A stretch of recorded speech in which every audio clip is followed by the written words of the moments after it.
Have you ever stopped to wonder what makes your smartphone so smart? Or how your computer can, compute?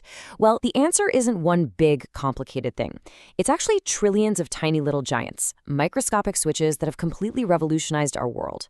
Today, we're going to pull back the curtain on maybe the most important invention you've never really thought about, the transistor.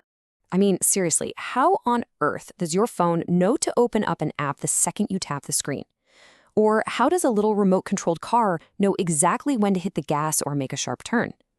The secret to all of it lies in these tiny components all working together at speeds that are just, well, they're hard to even imagine. Get this, inside the main processor of the very phone that's probably in your pocket right now, there aren't thousands or even millions of these things. Nope, there are over 15 times billion of these microscopic powerhouses crammed in there. They are the true unsung heroes of our time, the little tiny brains doing all the heavy lifting in our digital lives. Okay, so let's break down what a transistor actually is. At its heart, it's just a tiny electronic switch. But here's what makes it so revolutionary. It has absolutely zero moving parts. It's not like a light switch on your wall that you physically flip. Instead, it's controlled entirely by electricity, and it's all made from a special material. Most of the time, that's silicon. So, if you're going to remember anything, remember these key things. It's made of that semiconductor stuff. It has 3 little connection points, you can call them legs, and its entire job, its whole purpose, is to do one of 2 things.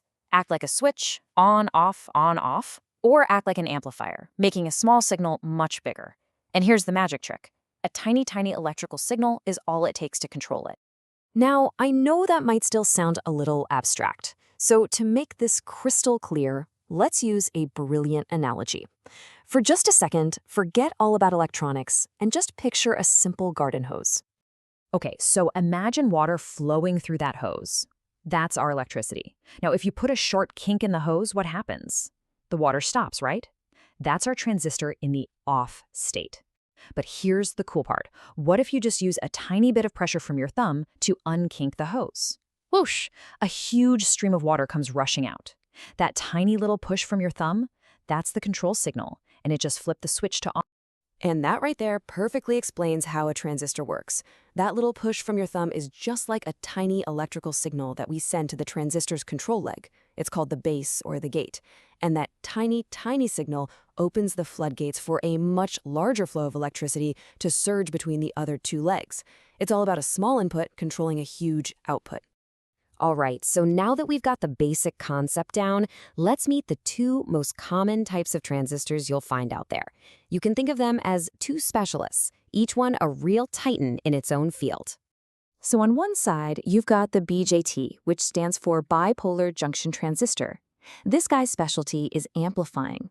It can take a tiny little whisper of an electrical signal and turn it into a powerful shout. Then, on the other side, you've got the MOSFET. Now this one is the master of switching. It can turn on and off ridiculously fast, which is exactly what computers need to do all that thinking with ones and zeros. It's really no surprise that it's the most widely used transistor in the world today. And hey, for any of you out there who like to tinker with electronics, here's a handy little memory trick. The BJT comes in 2 main flavors, NPN and PNP. To remember the symbol for the super common NPN type, just remember the phrase, not pointing in, because the little arrow on its symbol is always pointing away from the center. Easy, right? So we know what they are, we've met the main types, but how does all of this actually connect back to the real world? And maybe more importantly, how does it connect back to you? So let's just recap their 2 main jobs. First, as a switch. This is the very foundation of all digital logic. All the ones and zeros that make your computer work are just transistors flipping on and off. And second, as an amplifier. They take weak signals and make them strong enough to power things like your headphones or hearing aids. Now here's where it gets really interesting. These devices are so sensitive, so good at amplifying, that you can actually use the tiny, minuscule electrical current that's able to pass through your own skin to control one. Yeah, you can become the switch. You could build a really simple circuit just like this. You hook an LED up to one leg, ground another leg, and then you leave 2 wires loose, one from your power source and one from that super important base leg. Now, when you touch both of those loose wires at the same time with your finger, that tiny current from your body flows into the base, and just like unkinking the garden hose, it tells the transistor to open the floodgates, and boom, the LED lights up. Just think about that for a second. You just used your own body to control an electronic component. You literally became a part of the circuit. And that right there proves just how ridiculously powerful this tiny amplifying effect really is. So we've seen how a signal so small it can pass right through your skin can take control of a circuit. That's it. That is the simple, powerful idea that built our entire modern world. So it leaves us with one last thought. As these tiny giants get even smaller and even more powerful, what new worlds are they going to unlock for us next?